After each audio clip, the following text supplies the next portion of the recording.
ትዝታውን ለመሸሽ ስለ አባቱ ገዳዮች ማሰብ ጀመረ። የአባቱ ጣር ከፊቱ ድቅን እያለ ሐሳቡን አወከው።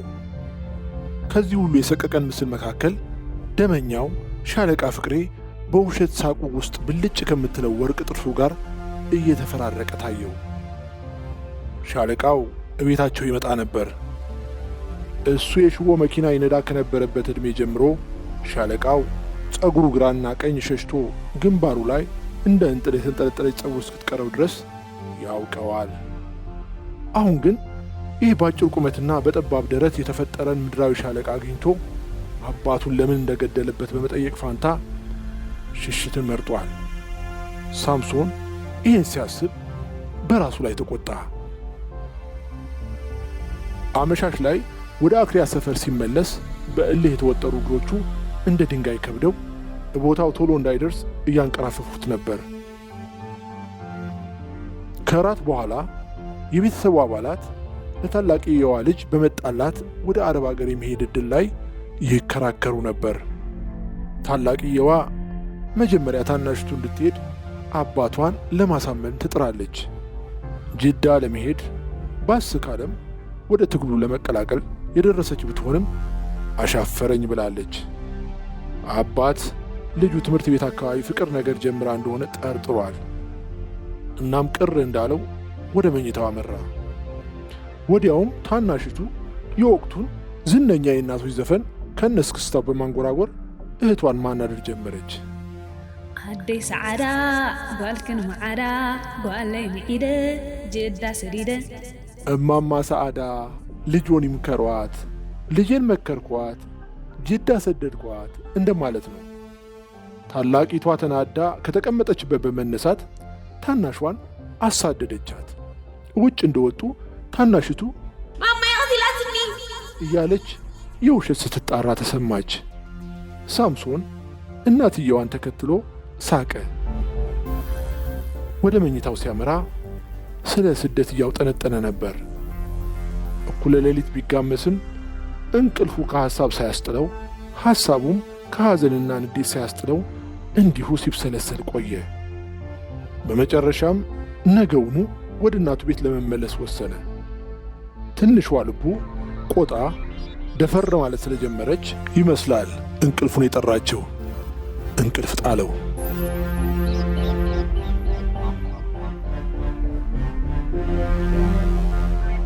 በነጋታው ረፋድ ላይ ሳምሶን ወደ ቤቱ ሲገባ እናቱ ክው አሉ።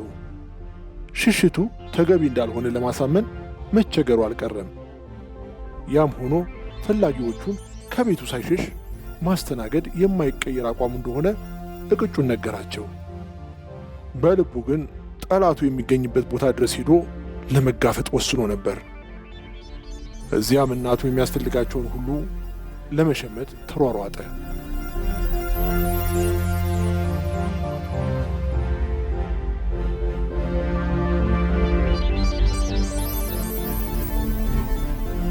ከሰዓት በኋላ እናቱ ሳያውቁ የቀበረውን ሽጉጥ አውጥቶ ካርታው ውስጥ ጥይት መኖሩን ከፈተሸ በኋላ ሱሪው መታጠቂያ ውስጥ ሻጠው። ጃኬቱን ደርቦ ሲወጣ እናቱ በስጋት ያዩት ነበር።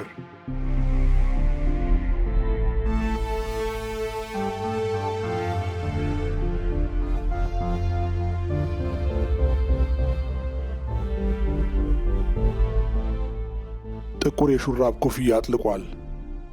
የለበሰው ሰማያዊ ባጊ ጂንስ እንደ መቆሸሽ ብሏል። የተጫማው ቡት በመጠኑ ምቾት እንደነሳው ያወቀው ከቤት ወጥቶ ሲራመድ ነው። ያም ሆኖ ወደ ሕዝብ ደህንነት ቢሮ ጉዞውን ጀመረ። የ3ኛ ክፍለ ጦር ቁልቁለትን ሲወርድ አንድ የራሻ ብረት ለበስ መኪና ሙዚቃ እያሰማ ሲያልፍና ሕፃናት እየተሯሯጡ ሲከተሉት ተመለከተ። የህብረት ሱቁን ሲያልፍ ደግሞ ከአስፋልቱ በላይ ጓደኞቹ ኳስ ሲጫወቱ አየ። ከጫማ ይበልጥ የደደረ እግር ያለው ፋፊና የበረኞች ቀበኛው ኮረሪ ከወዲያ ወዲህ ሲሯሯጡ ይታየዋል። ድንገት እንዳያዩት አስፋልቱን ተሻገረ። የደህንነት መስሪያ ቤቱ ጋር ሲደርስ የቦታው ርቀት ድሮ ከሚያውቀው ያጠረ መሰለው። አንገቱን ሲያቀና ከስልጣን ከመውረድ የተረፉትን የፕሬዚደንቱ ምስል በመስሪያ ቤቱ ግድግዳ ላይ እንደ ጸና አየው። ደረጃውን ሲወጣ የተወሰኑ ሰዎች በረንዳው ላይ ተኮልኩለው ነበር። አብዛኞቹ ወደ ካምፕ የመግቢያ መታወቂያ ወረቀታቸውን ለማሳደስ የመጡ ናቸው። ሳምሶን ውጭ ያሉትን ሰዎች አልፎ ትንፋሹንና ወኔውን እያሰባሰበ ወደ ውስጥ ዘለቀ። ከዚያም ወደ ጸሐፊው ጠጋ ብሎ ሻለቃ ፍቅሬን ፈልጌ ነበር ሲል ጥያቄ አቀረበ። ጸሐፊው ቀና ብሎ ተመለከተውና ቆይ ይመጣል፣ ይህ ሁሉ ሰው የሚጠብቀው እሱን ነው አለው። በእርግጥ አብዛኛው ሰው መታወቂያ ወረቀቱ ላይ የሻለቃው ፊርማና ማህተም እንዲያርፍበት በመጠባበቅ ላይ ነበር። ሳምሶን ከሰዎቹ ጋር ተቀላቅሎ ተቀመጠ። ወዲያውም በመጠበቅና ጥሎ በመሄድ ሐሳቦች ተወጥሮ ይጨነቅ ጀመር። 20 ደቂቃዎች ካለፉ በኋላ 3 ሰዎች መጡ። ሻለቃ ፍቅሬ በግራው ሜጋፎን ባንጠለጠለው የ50 አለቃ ንጉሥና በቀኝ ደግሞ ጠበንጃውን በታጠቀው የ10 አለቃ ሰጡ ታጅቦ ወደ ውስጥ ዘለቀ። ሻለቃው ገልመጥ ብሎ ባለጉዳዮቹን ካየ በኋላ የራሱን ክፍል ከፍቶ ሲገባ ባልደረቦቹ ተከተሉት።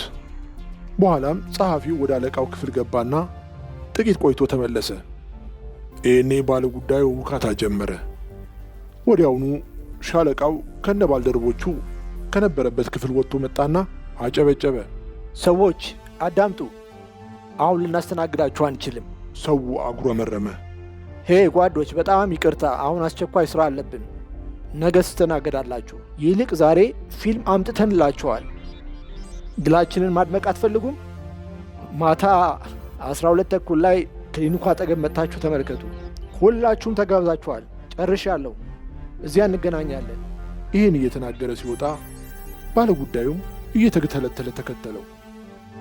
ሳምሶን ግን እዚያው በተቀመጠበት ፈዞ ቀረ።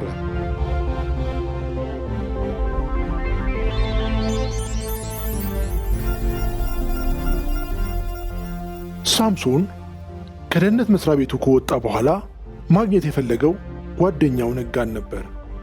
ስሜቱን ሊያጋራው ፈልጓል። ወደ ቃኞ ለመሄድ ከግቢው ወጥቶ ተጓዘ።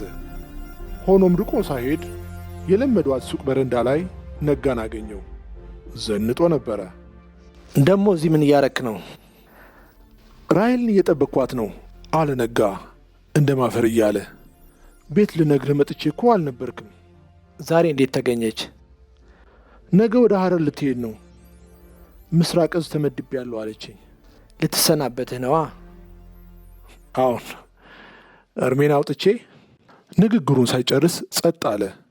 ሳምሶን ነጋ ወደሚያይበት ፊቱን ሲያዞር ራሔል ስትመጣ አያት።